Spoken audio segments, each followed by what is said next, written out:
Buongiorno a tutti ragazzi e bentornati sul mio canale. Come ben sapete, come è noto ormai da tempo, Ethereum è molto spesso congestionata. Questo si traduce in una lentezza per l'esecuzione delle transazioni e un elevato gas fee che l'utente va a pagare per inviare queste transazioni. Per ovviare a questo problema, per aumentare il throughput, sono state create delle nuove soluzioni, ovvero i famosi Layer 2. In questo video andremo a analizzare un nuovo Layer 2 molto interessante che si chiama ZK Sync. Mi raccomando, se il video vi piacerà lasciatemi un like e per supportare il mio lavoro iscrivetevi al canale, mi sarete veramente di grande supporto. Ed ora andiamo a presentare ZK Sync, ovviamente dopo la sigla.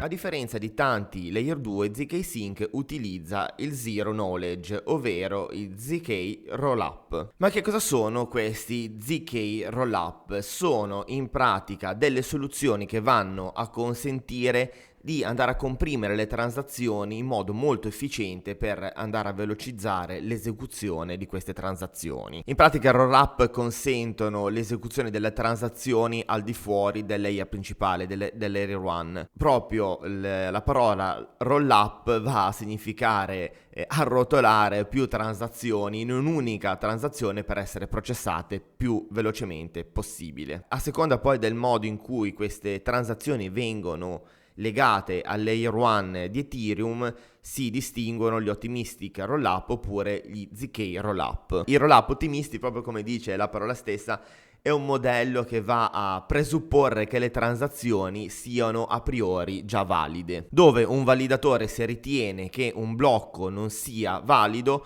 torna indietro e si analizza nel dettaglio quel blocco per andare a trovare un errore. E la sicurezza in questo caso viene garantita dalla possibilità di andare a eseguire delle prove su dei potenziali errori. Per quanto riguarda invece i ZK Rollup, detti anche Zero Knowledge Rollup, a conoscenza zero, va a presupporre che i calcoli vengono eseguiti off-chain e successivamente venga inviata una prova di validità alla chain. Quindi va a utilizzare delle prove di validità al di fuori della chain principale, andando poi a comprimere queste transazioni prima di inviarle alla prova definitiva sulla blockchain di Ethereum e quindi che vengono effettivamente poi eseguite. I ZK Rollup per queste caratteristiche sono in grado di aumentare notevolmente la scalabilità di Ethereum. In questo caso ZK Sync fa parte dei ZK Rollup. È un protocollo trustless che utilizza delle prove di validità per fornire delle transazioni scalabili e ovviamente a basso costo. La maggior parte dei calcoli, come abbiamo visto prima, vengono fatti off-chain e in questo caso anche la maggior parte dei dati vengono archiviati off-chain. E poiché tutte le transazioni poi vengono eseguite, finalizzate sulla blockchain principale, quindi Ethereum, la sicurezza è la stessa della chain di Ethereum. ZSync, oltre a dare un enorme vantaggio per quanto riguarda lato utente, andrà a fornire uno spazio di progettazione per gli sviluppatori di dApp su Ethereum, andando a fornire diverse funzionalità, diverse programmabilità e altre tante funzioni molto utili per l'appunto a sviluppare sulla chain principale. Tra le caratteristiche principali di ZK-Sync abbiamo il trasferimento dei token Ethereum, dei token RC20 con conferme istantanee sul Layer 1. Ovviamente commissioni notevolmente più basse per questi trasferimenti. Abbiamo una sicurezza elevatissima come la mainnet principale senza l'utilizzo di terze parti, smart contract su Ethereum compatibili EVM senza autorizzazioni, in aggiunta con tutti gli standard Web3 e le relative API. Ritorniamo per un attimo al loro sito zsync.io. Partiamo dal profilo Twitter che conta quasi 500.000 follower e nel gruppo Telegram 24.137 utenti nel momento in cui sto registrando questo video.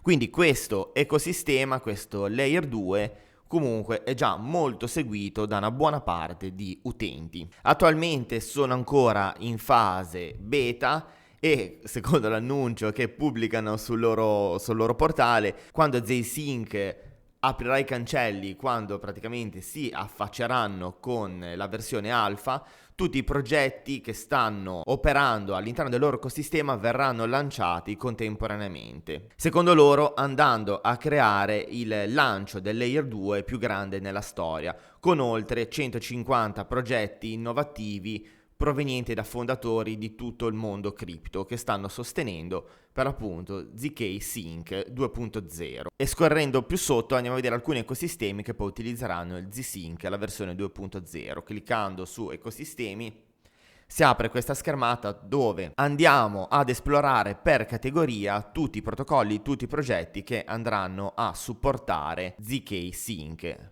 partendo dalla DeFi, dai wallet alle infrastrutture, pagamenti e così via. Se volete potete dare un'occhiata, mettendola poi in comparazione con Polygon, Starkware, Scroll. Pone i vantaggi rispetto a questi altri protocolli di ZSync, dove tra i dati che anche loro evidenziano perché ritengono più importanti ed essere ZSync completamente open source e collegato alla mainnet principale. In un round di finanziamento ha già raccolto 458 milioni di dollari per avviare il suo ecosistema. E tra i finanziatori troviamo per l'appunto Ethereum Foundation, Bybit, l'exchange Bybit, Coinbase Venture, Huobi Venture, Crypto.com Capital, Parafai e tantissimi altri venture capital. Stiamo parlando comunque della nuova versione 2.0, per chi si stesse chiedendo dov'è la versione 1.0, basti pensare che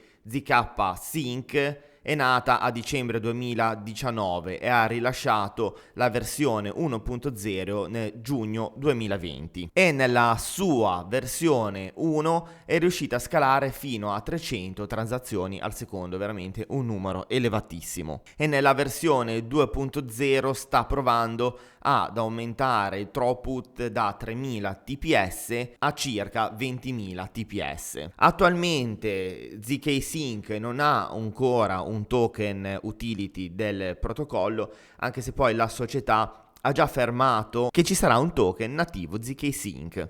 Dietro a ZK Sync troviamo Matter Lab, che è un team di ingegneri appassionati di blockchain ed esperti matematici. Direi che come anteprima possiamo terminare qui senza scendere in maggiori dettagli.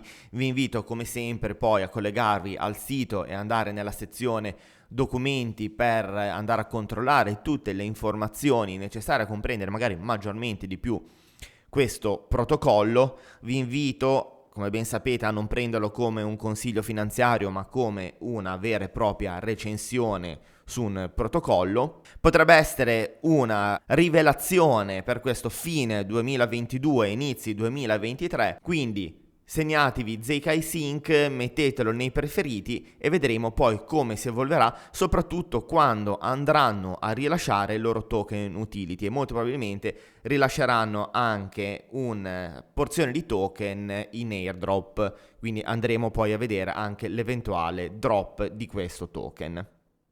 Bene, siamo arrivati alla fine del nostro appuntamento, spero che il video vi sia piaciuto e l'abbiate trovato interessante. Vi invito a supportare il mio lavoro con un'iscrizione al canale, lasciandomi un like, ricordandovi che abbiamo anche una community Telegram, lo trovate in descrizione ad ogni contenuto e in alto a destra sulla home page del mio canale YouTube. Passateci se volete fare due chiacchiere insieme a noi. Vi ringrazio e ci vediamo presto. Ciao a tutti!